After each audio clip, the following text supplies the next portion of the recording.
Tonight, my name is Edmond, Kizito, your host. Tonight on Spectrum, we look at the rising cost of living in Uganda.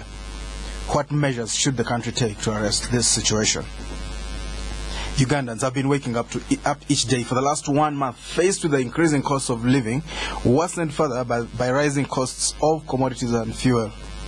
Prices of some commodities are almost doubling, and experts on the economy still say that if no intervention is undertaken, the situation may get worse.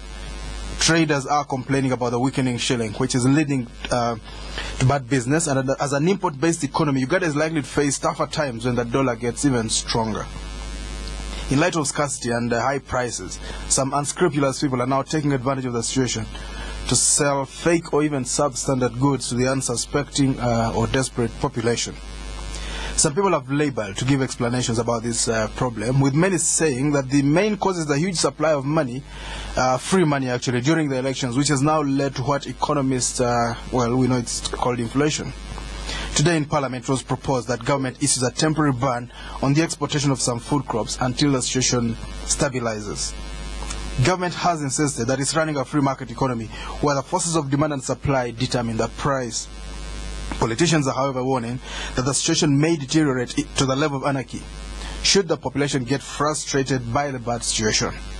They warn that crime may increase as people seek alternative means of generating income to keep up with the bad situation. So tonight we take a critical look at the standard of living in Uganda, focusing on the increasing prices of commodities, including fuel.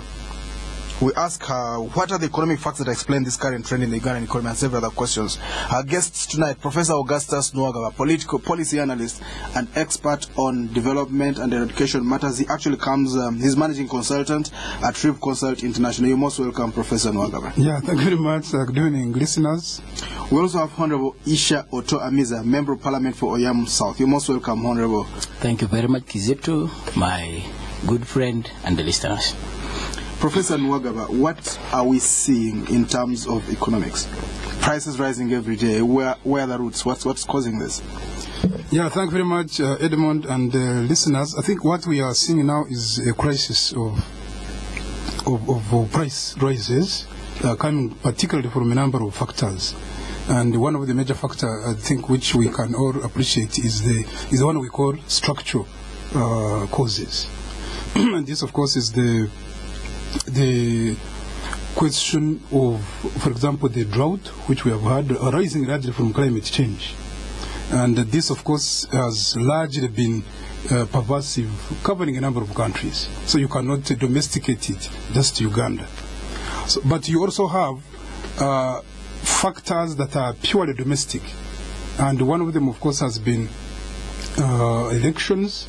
And, of course, a lot of money was dished out by various politicians looking for votes.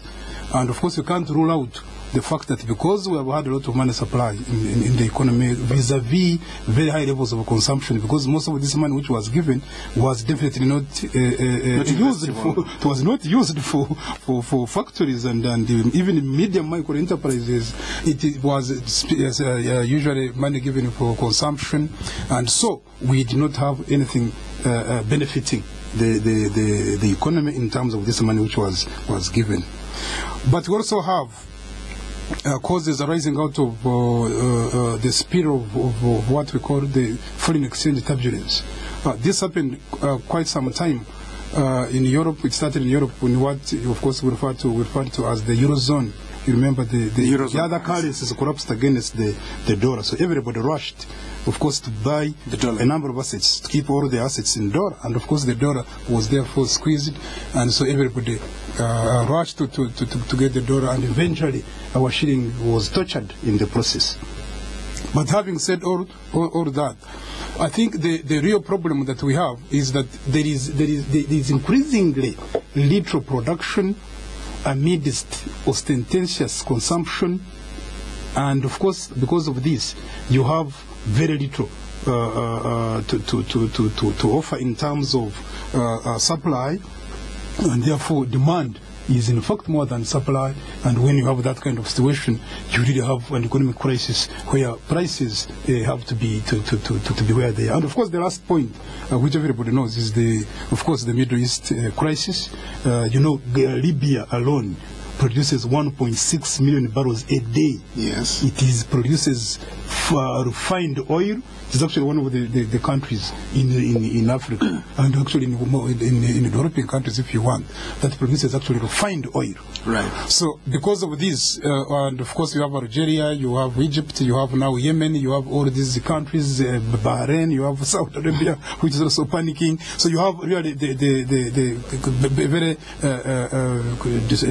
disturbed markets, and because of this, of course, oil has disturbed the entire economy. And once you have a problem in oil, once you have a problem in petroleum, then for it, it is an overarch commodity. It determines now every other commodity. It determines transport, it determines manufacturing, it determines everything, and of course, that's why you find everybody is now crying because of very high prices as a result of the impact of petroleum products, oil for manufacturing, oil, petrol for transport on every commodity, whether it is a service or a commodity that everybody is experiencing. All right, we'll try to go deeper on the broad front later in the program. Yeah. But first of all, let's look at the local positions.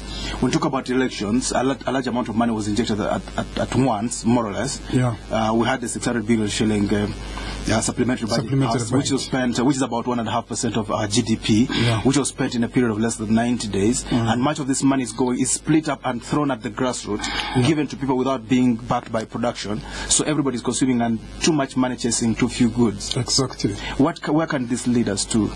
It of course creates an inflation spiral, which is very difficult now to fight because you have too much money in circulation. Right. And in this case, what can be done is to create means of actually sucking this money from the population. But also the problem is that actually this money was not received by everybody. Yes. That's the major actual issue of concern. It was not received by everybody. If it was received by everybody, then nobody would be crying. Everybody would be having a lot of money in his house. Right. And even if bread would be costing 50,000, somebody would be having it. But the problem again is that it was not received by everybody, and yet the majority who received it, a proportion who received it, never invested it, and of course it has created all this spirit that we are seeing. All right, we'll go deeper on the campaign cash later. Honorable Otto, what's your view on this? Is it something that could have been avoided? Well, first I want to thank Professor for giving an academic version of the whole thing, globally and locally. I am not going to focus too much on the global trend because, as you know, Libya situation has just started 1 or 2 weeks ago, and Japan, it is 1 week or two also. So, well, it is also a factor which could have caused some of these recent developments. But I'm looking at the issue of a lot of money in flow in our economy, liquid money, liquid cash, yes, which is definitely causing inflation. There is nothing to debate about that. The money which is in circulation is too much. Bank of Uganda, Ministry of Finance and so on is unable to control it. Unfortunately, it is also ordered by some few powerful individuals. Yeah. I call them looters.